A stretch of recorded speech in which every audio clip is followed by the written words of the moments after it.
حضرت عائشہ فرماتی ہیں نبوت کا چھٹا سال تھا، رسول اللہ صلی اللہ علیہ وآلہ وسلم کے اصحاب ایک جگہ جمع ہوئے۔ اس وقت ان کی تعداد 30 کے قریب تھی۔ حضرت ابوبکر رضی اللہ تعالیٰ عنہ نے آپ سے اظہار اسلام کی اجازت طلب کی۔ آپ نے فرمایا ہم لوگوں کی تعداد بھی بہت تھوڑی ہے، لیکن حضرت ابوبکر صدیق نے دوبارہ یہی درخواست کی تو آپ صلی اللہ علیہ وسلم نے اجازت دے دی۔ چنانچہ وہ سب لوگ جو اس وقت تک مسلمان ہو چکے تھے 10 کی تعداد میں بانٹ کر مسجد کے مختلف گوشوں میں بیٹھ گئے۔ سبحان ربی العلی، سبحان ربی العلی، سبحان ربی العلی، سبحان ربی العلی، سبحان ربی العلی۔ اس کے بعد ان کے درمیان میں حضرت ابوبکر صدیق رضی اللہ تعالیٰ عنہ کھڑے ہو کر تقریر کرنے لگے۔ وہ لوگوں کو اللہ تعالیٰ اور اس کے رسول کی طرف بلا رہے تھے اور انہیں قبول اسلام کی دعوت دے رہے تھے۔ ابوبکر کی تقریر سنتے ہی کفار مکہ ہر طرف سے آ کر مسلمانوں پر حملہ کرنے لگے۔ انہیں شدید ضربات پہنچائی، مارا پیٹا، حتیٰ کہ ابو جہل محمد صلی اللہ علیہ وسلم کو مارنے پیٹنے لگے۔ ابوبکر رضی اللہ تعالیٰ عنہ سے یہ دیکھا نہ گیا۔ ابوبکر نے جا کے ابو جہل سے کہا کیا تم اس شخص کو صرف اس لیے مارتے ہو کہ یہ کہتا ہے کہ میرا رب اللہ ہے؟ تو یہ بات سنتے ہی ابو جہل آگ بگولا ہو گیا۔ ابو جہل اور عتبہ بن ربیعہ نے ابوبکر کو مارنا شروع کر دیا۔ اتنا مارا جوتوں اور ایڑیوں سے، پتھروں سے کہ آپ کے چہرے پر شدید ضربات آئی، ناک کی ہڈی ٹوٹ گئی، چہرہ زخمی ہو گیا، ٹانگوں بازوؤں سر سے خون بہنے لگ گیا، حتیٰ کہ آپ بے ہوش ہو گئے۔ اسی دوران کسی نے حضرت ابوبکر کے قبیلہ بنو تمیم کے لوگوں کو بتا دیا کہ قریش والے ابوبکر کو مار رہے ہیں۔ ابوبکر کا قبیلہ ان کو بچانے کے لیے حرم کی طرف دوڑا۔ انہوں نے کسی نہ کسی طرح ابوبکر صدیق کو ایک چادر میں لپیٹ کر ان کے گھر یعنی ان کی والدہ کے گھر پہنچا دیا۔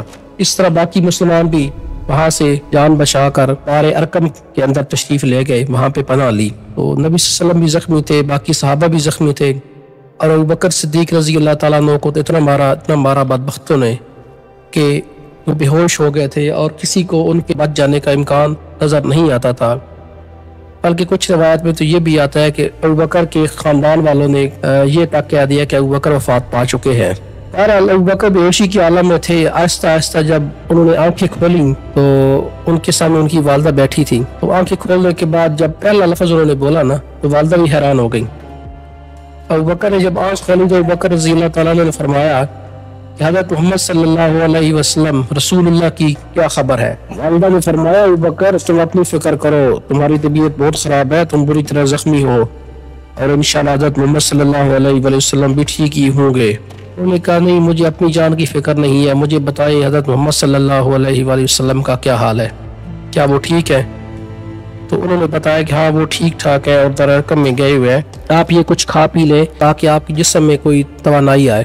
انہوں نے کہا نہیں ماں جی، جب تک میں رسول اللہ کو نہیں دیکھ لیتا تب تک میرے اندر ایک پانی کا قطرہ بھی نہیں جائے گا۔ والدہ نے بڑی کوشش کی کہ کچھ کھا پی لے، لیکن ابوبکر ایک ہی بات پہ ڈٹے ہوئے تھے کہ جب تک مجھے رسول اللہ کا دیدار نصیب نہیں ہوگا تب تک ایک قطرہ پانی کا بھی میرے اندر نہیں جائے گا۔ تو بہرحال کسی نہ کسی طریقے سے ان کو اٹھا کے، ان کی چارپائی کو اٹھا کے لے گئے لوگ اور غار ارقم میں لے گئے۔ جب نبی صلی اللہ علیہ وسلم نے ابوبکر صدیق کی حالت دیکھی نا تو آپ سے رہا نہ گیا، بلکہ زاروں قطار رونے لگے اور آپ کی آنکھوں میں آنسو آ گئے۔ حضور پاک صلی اللہ علیہ وسلم کو دیکھ کر ابوبکر صدیق بولے حضور آپ پر میرے ماں باپ قربان ہوں، مجھے اپنا کچھ ملال نہیں۔ مجھے صدمہ تو اس بات کا تھا کہ وہ بدبخت لوگ میرے نبی صلی اللہ علیہ وسلم کو تکلیف پہنچا رہے تھے اور یہ مجھ سے برداشت نہیں ہوتا۔ اس افسوسناک واقعہ کے بعد نبی صلی اللہ علیہ وسلم انتہائی غمگین ہو گئے اور آپ نے اپنے دست مبارک اٹھائے اور اللہ پاک کی بارگاہ میں دعا فرمائی۔